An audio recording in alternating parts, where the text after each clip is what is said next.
This is part 3 of a video series that I'm doing about Abraham, the man who inspired God.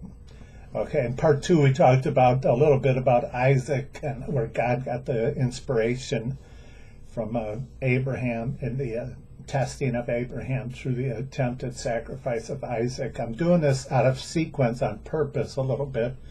Okay, now we're going to get kind of go back and restart back in chapter 12 of Genesis. And I'm trying to do this for the sake of keeping the video on YouTube here as short as I can. But anyway, and also you should read it for yourself. It's one of the greatest stories in the Bible, obviously, and you should read it for yourself. I do not want to bore you to death reading the Holy Bible word for word and a long story here. So we're going to pick up the story here in Genesis chapter 12. This is right after Abram. His name hasn't been changed yet. Abram's father has died, Terah. They're in the area called Haran. They have not made it to the land of Canaan yet. His father has passed away, and now he's going to continue his journey to the land of Canaan. Okay, and this is in verse 1. Okay, now the Lord had said to Abram, "Get thee out of thy country, away from thy kindred, your relatives, and from thy father's house, unto a land that I will show you." Okay, that's a very simple but yet profound statement. He didn't explain to him where it was, which way he's going, this or that. He just simply told him that, and Abraham obeyed him, and off he went. Do you understand? And he says, "I will make of thee a great nation, and I will bless thee, and make thee name great, and thou shalt be a blessing." Do you understand? Not only am I going to bless you, you're going to be a blessing. I like that idea. That should help explain to you who God is. Do you understand? Not only is he going to bless Abraham, Abraham is going to be a blessing to others. That should explain. Think of who God must be to do those things.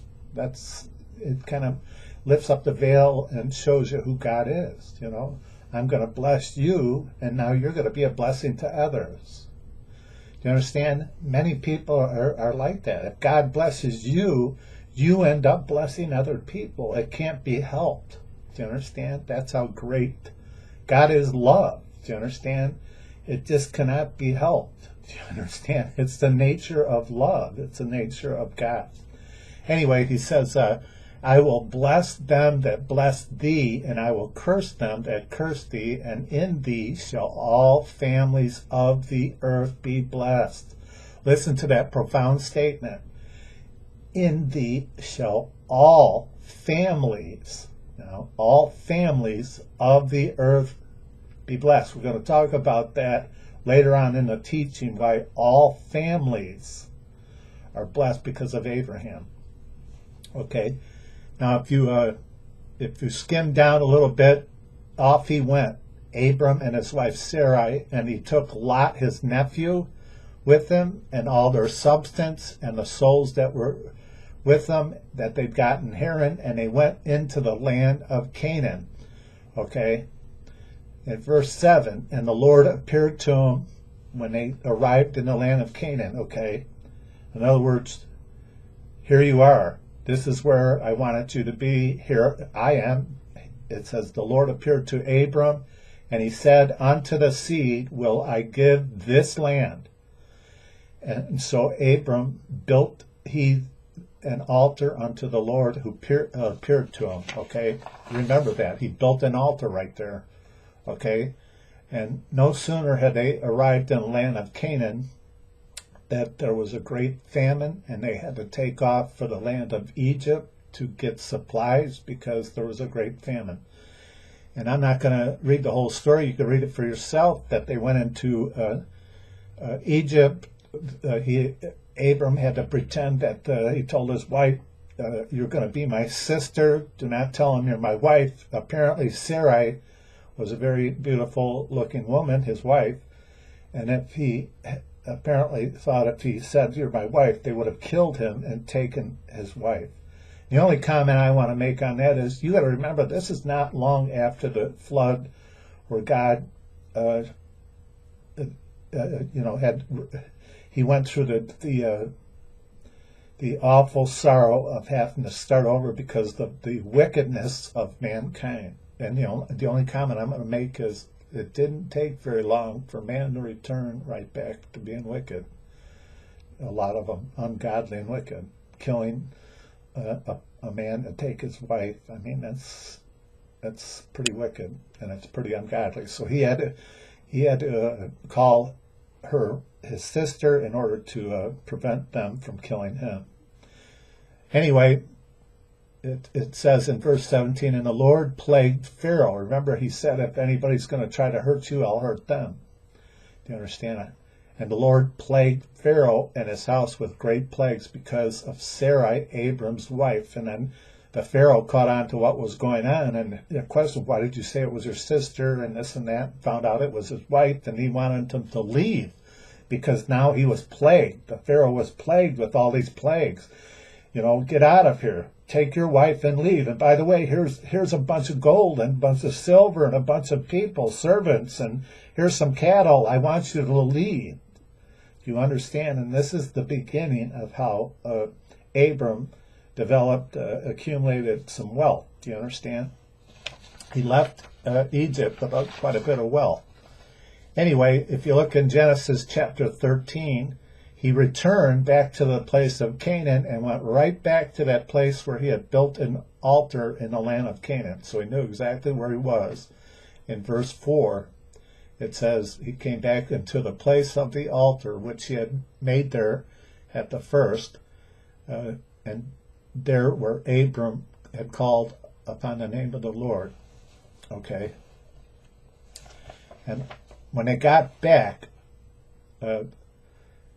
from Egypt, they had accumulated a lot of livestock, through the years. This wasn't a quick trip. When people think in modern day trips, they get in a car, get in their RV or whatever they do, and they take a trip for a few weeks. These kind of trips took years. Do you understand? Maybe a few years. Do you understand? They were big trips. Do you understand? I don't know how many years went by, but anyway, it doesn't really say. But anyway, they accumulated a lot of livestock, and now his nephew Lot and Abraham have an enormous amount of livestock, and they have problems between their herdsmen. They're fighting because they don't have enough water, they don't have enough grazing pastures. So now they decide that they need to split up because they have too much livestock. Okay, that's in chapter 13. The only comments I really want to make about that, you should read it for yourself, is Abram was kind enough. Now you got to remember, Abram is the uncle. He's the older of Lot. Lot is the younger man because he's the nephew. Abram was kind enough to ask Lot which way he would like to go first. What do you want? Whatever you want, I'll just go the opposite way. That was a huge act of kindness. It kind of pulls up the veil and lets you see what a kind person Abram is. Do you understand? What a very kind man he is. Do you understand? He could have easily, because he was the older one, said, well, I'm going to go here, you can go over there. He didn't do that. He asked Lot, where would you like to go? It lifts up the veil to show you, because you have to understand very simple things. Abram, who became Abraham, was a very hospitable person. Do you understand? He was very well known to be hospitable to all strangers. He was very lovable to his family. He was very warm. You're going to find out, he actually made a meal for God and two angels. Do you understand? What am I trying to say? I'm trying to say is that he was very hospitable, very warm, a very warm person, a very kind person. Those are what make him a great person to me. And those things can make you a great person too, see? Just those little things. You do not have to be a rich person. You do not have to be some politician or some world-renowned person. Do you understand? You just be you and just be a kind person. That's what impresses God. You have to realize that. You understand? God is not impressed by the inventions of man. He doesn't, you understand? He doesn't think that, oh, look at what they made now. Oh, a nuclear bomb. Holy cow, look at that. Look at the inventions, or look at these great kings or politicians, or this person is now the president of the United States. Oh my goodness. I'm really impressed. You know what impresses God?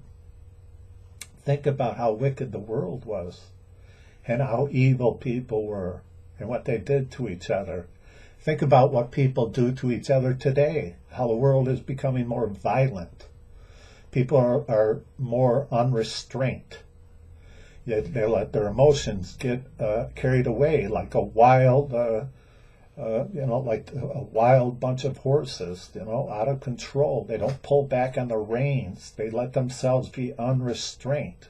They kill each other out of a fit of anger or a fit of jealousy. Do you understand? They let their emotions get so out of hand that they kill people. They're unrestrained. Do you see what I'm saying? What do you think impresses God to this very day? Is the same thing that impressed him about Abram, is being kind. That's it. Being kind. Do you understand? He was kind to Lot. He said, what would you like first? Do you understand that? And he made pita bread. He would give strangers, travelers that came through his area, he would give them a place to stay and food. Do you understand that? And Jesus echoed the same thing.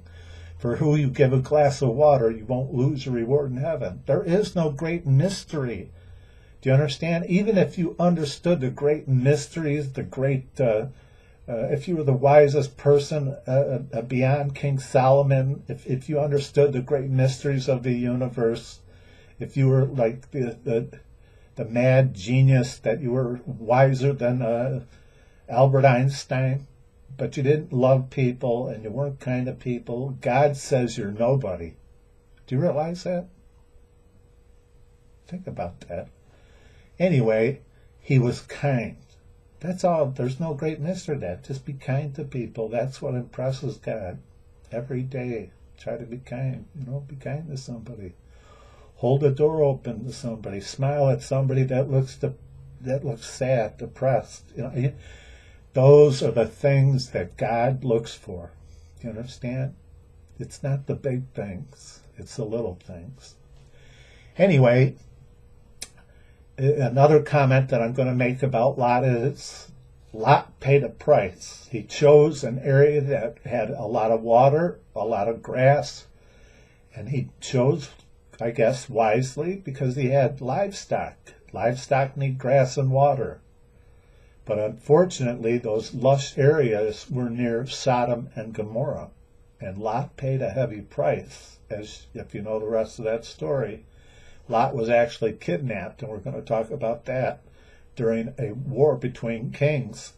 And then later on, if you know the rest of the story, he lost his wife because she turned around when Sodom and Gomorrah were being destroyed. So what I want to say is, that was a pinnacle time when Abram offered, where would you like to go? Obviously, Lot didn't see those things ahead of time, but I'm trying to tell you is, Lot paid a huge price. Maybe Lot was a little greedier. Maybe Lot wanted to be rich. Do you understand? Maybe that's why Lot chose the lusher area, but he didn't return the kindness back to his uncle. You didn't hear him say, no, you choose first. You're older than me. Do you understand? He didn't do that. Perhaps he should have. He paid a huge price for maybe in his heart he was a little greedier. Do you understand? And he wanted to be rich. And the underlying moral of the story is, be careful that the decisions in your life, that you're making sound decisions that are not just based on being rich with money. Is what I'm trying to tell you. Because don't forget, the lust after money is the root of all evil. Anyway, if you go down to verse 14, it said, "And the Lord said to Abram, after that Lot was separated from him, lift up now thine eyes." Okay, so Lot had gone. God's telling him, look up, and look from this place where thou art, northward, southward, eastward, westward. For all the land which thou seest, to thee will I give it, and to thy seed, what? Forever. I'm going to give this to your descendants, this land, as far as you can see, forever. And it's God's to give, right? I mean, God owns the world, doesn't he? You're not going to take anything with you when you die. You don't really own anything. I hate to tell you that. You might think, well, I own my house, my car, if it's paid off, or this or that. Okay. But you're not going to take anything with you when you die. That's what they say. But there's actually a little more to that philosophical statement. You are going to take with you all the choices you made in this life. Do you understand? All your actions, all the words you spoke. Do you understand? Those are the things you're taking with you. Do you understand? All the little acts of kindness are all counted. Do you understand? None of them are overlooked. If you think that your little acts of kindness are overlooked, you're mistaken. Those are the things that are counted. Those are the big things. You understand? God is not going to be impressed by the house that you live in. He's not going to be impressed by the car you drove. He's not. He might be impressed with what you did with your money if you gave to charitable organizations, if you gave to churches that you believed were teaching the gospel of Christ. Do you understand? If you gave to charitable organizations that are doing wonderful things. Do you understand? There's many great charitable organizations that do great things for all kinds of people. People that have cancer, people that have terminal diseases, all kinds of charitable organizations that do research for all kinds of pestilences and diseases, and all kinds of wonderful, beautiful organizations that do things for children. Do you understand? There's wonderful places to give your money. Do you understand? You're never going to be happy trying to please yourself. I'm somebody that did have a large amount of money at one time.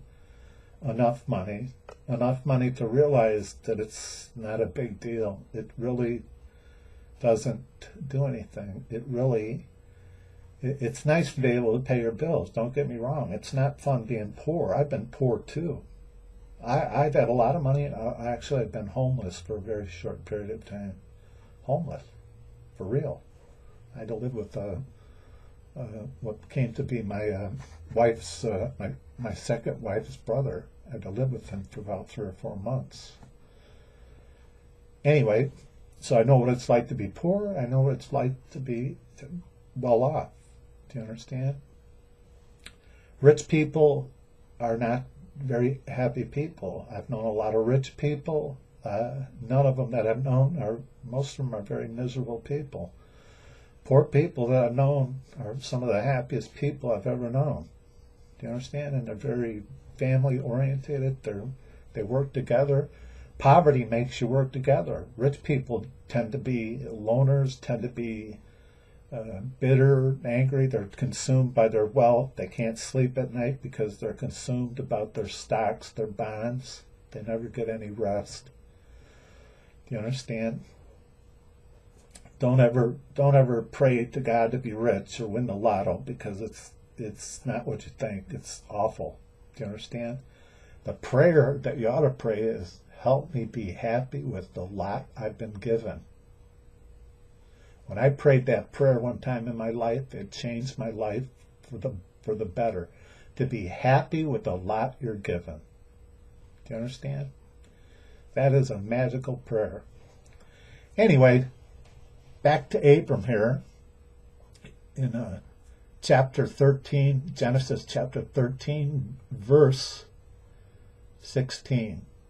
And he said, "And I will make thy seed as the dust of the earth, so that if a man can number the dust of the earth, then shall thy seed also be numbered. Arise." He's telling him, Abram, arise, walk through the land in the length of it and the breadth of it, and for I will give it unto thee. Okay? So in other words, he lived in a tent like a nomad, with all his people and everything. Anyway, in verse 18 it says, "Then Abram removed his tent and came and dwelt in the plain of Mamre, which is in Hebron, and there he built another altar for the Lord." Now, keep that in mind as we go along here. Hebron is ultimately where Abram put down his roots, in the land of Canaan, which is modern-day Israel, of course. And, of course, Canaan is just a name. It was named after a man that was, most of the areas after the Great Flood were just areas named after. There were no countries or anything. It was just like a start over. Canaan was named after a man that generally lived in that area with his family, his clan. It was just named after a man. That's what most of the places were named after, a particular man that they procreated and had a large family, and it grew and grew, and that area was just named after a specific man. So then they would call them the Canaanites, But Canaan was a man at one time. Anyway, so there he was in Hebron. Now, the only point I want to make here, too, is Abram was the first man to be called a Hebrew, and there was a lot of debate about why he was called a Hebrew. For me, I think it's very simple. He lived in Hebron. Hebron, Hebrew. Okay? He was called a Hebrew because he lived in Hebron. Okay? And they developed a language. Don't forget, God spread people throughout all the world. If you read the story when they were building the Tower of Babel, okay, and God said, look what man can do very quickly. That's after the flood. That man, when they worked together, they had one language. There wasn't anything man couldn't do. Which was a high compliment to God, because we're made in the likeness and image of God. God is very creative. Look at the universe. Look at the splendor and wonder of this world. God is extraordinarily gifted creator. So are we. But he is a God. But we are men. And women are both very creative. And when they worked together with one language, they were building this massive tower. And God said, they're doing too much too fast. Okay, I have to slow them down. So he made different languages, and he put men in different parts of the world, and perhaps he changed the look of them too.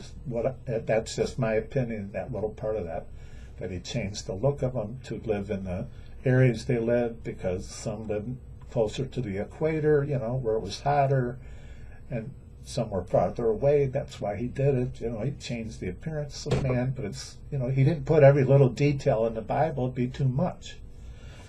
Do you understand? So that's where you'd get different ethnic groups, different races, different languages, is when he did all that. Do you understand? So anyway, Abram lived in Hebron. He became a Hebrew, and they had their own language in that area. Of course, it was called Hebrew. So now we're to Genesis chapter 14, and this basically speaks of a lot of kings that started to develop certain areas, and they started to develop kingships. They had kings in different areas, and this and that. Okay. And obviously, you could read it for yourself. I'm not going to read it word for word. It would take up too much time. But there were wars between different kings. It talks about the king of Sodom, the king of Gomorrah. There were kings. Then they started fighting. This, didn't take long for man to go back to being wicked and fighting and this and that after the Great Flood. I don't know how many years passed. Maybe, a couple hundred years, whatever it was. It wasn't long.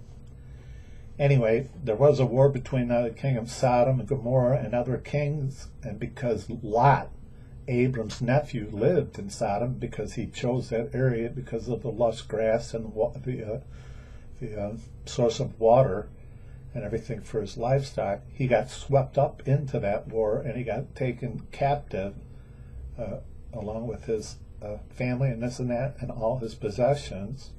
So now Abram got over 300 of his men together, and they went out after the ones that had taken him captive, and they beat him. Okay, and he was able to get back all Lot and all his possessions and the king of Sodom and Gomorrah. And the only point I want to make in Genesis 14 is to show you once again the character, the kind of man Abram was. Do you understand? Now they're returning, and the king of Sodom is basically telling Abram, he's basically telling him, well, take everything you want, but we don't want, just give me my people, take all the gold and silver and everything that they took. And Abram says, no, you take back everything. I'm restoring everything back to you. I don't want to take even a shoe latchet. Just give my men the food that they needed during the fighting. That's it. Okay.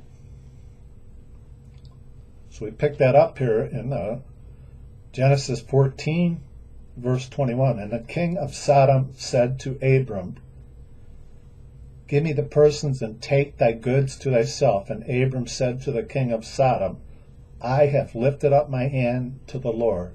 Okay, he's made a covenant to God, the Most High God, the possessors of heaven and earth, that I will not take a thread, even a shoe latchet, that I will not take a thing that is thine, yours, lest I should say, I have made Abram rich, save only which the young men have eaten, okay, the portion of men which went with me, okay. So in other words, they just took the food, which is pretty much common sense that they needed some food as they were fighting, and he restored everything, which once again lifts up the veil to show you what a kind, gentle, generous man Abram was, which is probably very unheard of in that area in the world. Do you understand? That generally people were not like that. People were takers, They went to war, they took all the spoils of war. Do you understand that this was unheard of? In other words, Abram was truly, as they say, a stranger in a strange land. Do you understand? He was. You understand? He was living with the knowledge of God, with a relationship with God. Do you understand? With a respect for God. He was trying to live up to what he thought God would want him to do. Do you understand? Amongst people that were ungodly and wicked and did not care about God, did not care about learning about God, maybe didn't even believe in God, didn't know God, and were unconcerned. They were living by their own philosophies, by their own thinking. Do you understand? So he became a stranger in a strange world. Do you understand? Which is ironic, because this is God's world, and now somebody that's living up to God's standards is now a stranger in God's own world, which is very strange to begin with. Do you understand? It's very strange to be somebody that's trying to live up to what they think God would want them to do in a world that God created, but it's a world that basically does not even believe in God, that doesn't, that's very secular, that's, do you understand? That is running rampant, just doing whatever they feel like doing. That's an odd, a very odd situation you can find yourself in. You think, well, isn't this God's world to begin with? But you understand, everybody has a free will. Do you understand? And that should explain to you who God is too. Do you understand? God does not control people. You have a free will, which once again should help explain to you who God is.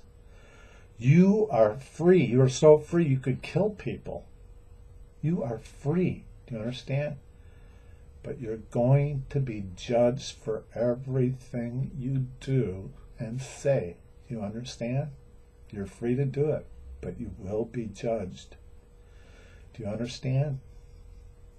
The fear of God is the beginning of wisdom. It's the beginning of knowledge. The fear of God is a very healthy thing to have. To fear the consequences of your what you do in this life is a very healthy thing to have. There are consequences to everything you say, consequences to everything you do. There's consequences to hurting people, consequences to lying. One of the worst things you could do in this world is lie. Do you understand? It is. Most men, do you understand? What's the worst thing they hate about their wives or their girlfriends? They hate it when they lie. They hate it. Do you understand? I'm married. Do you understand?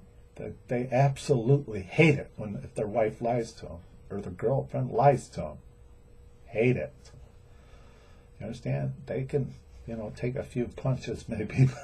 If you lied to them, it's over with. They do not like to be lied. What do you think God is like? Do not lie to God. Don't. The worst thing you could do is lie to God, or try to lie to God. You can't lie to God. I'm a man. It's like my wife, anybody try to lie to me, and I already know that they're lying. You understand? You already know it's a lie, but they try to lie anyway. That makes you angry. You understand? Same with God. Be honest with God. You understand? Be forthright with God. You understand? Fess up. Confess. You understand? Have a good relationship with God. You can't have a good relationship with anybody if you're lying to him.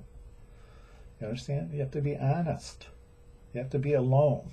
You understand? Be alone with God, where you're not distracted by what's going on around you. Be alone. A little alone time with God does a lot for you. Do you understand? Just a few minutes here and there. Do you understand? Be alone with God. You can't build a good relationship with God, with Jesus Christ, you understand, by lying or not spending alone time with the Lord Jesus Christ and God our Father. You just can't. Anyway, back to Abram here. After he had returned everything and he got his nephew back and restored everything, we're going to get into the more of the mainstream part of the story of Abram is going to be in the next part here, where we pick up a story in Genesis chapter 15.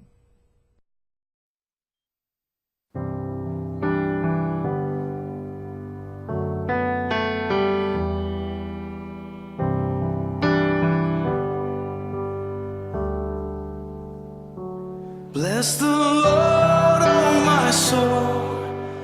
Oh, my soul, worship his holy name. Sing like never before. Oh, my soul, I worship your holy name.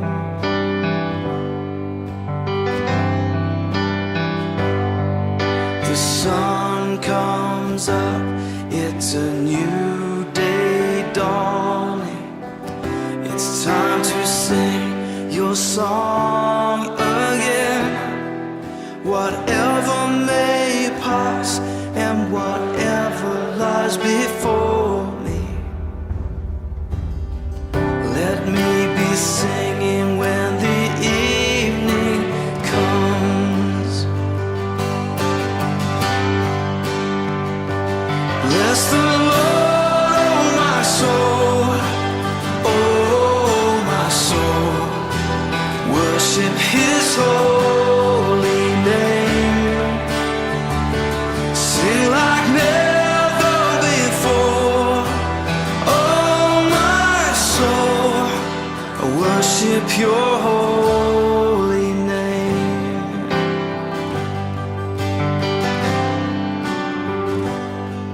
You're rich in love and you're slow to anger. Your name is great and your heart is kind. For all your goodness I will keep on singing. 10,000 reasons for my heart to find. So bless the Lord, oh my soul, oh my soul. Worship His holy name. Sing like never before. Oh my soul, I worship Your holy name. Bless You, Lord.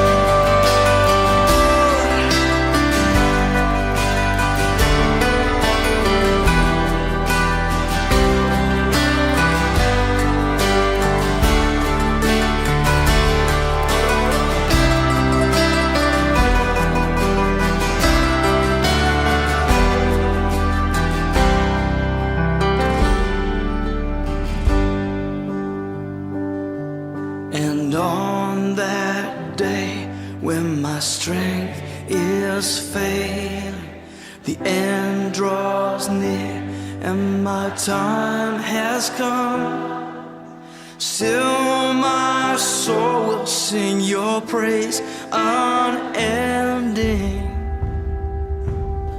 10,000 years and then forevermore. Forevermore. Bless the Lord, oh my soul, oh my soul. Worship His holy name. Sing like never before. Oh my soul, I worship Your holy name. Come on, bless the Lord, oh my soul, oh my soul. Worship His holy name. Sing like never before. Oh my soul, I worship Your holy name. Yes, I will worship Your holy name. Lord, I worship Your holy name.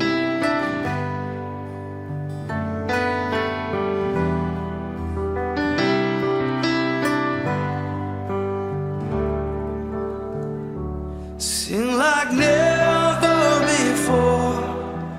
Oh my soul, worship Your holy name. Jesus, I will worship Your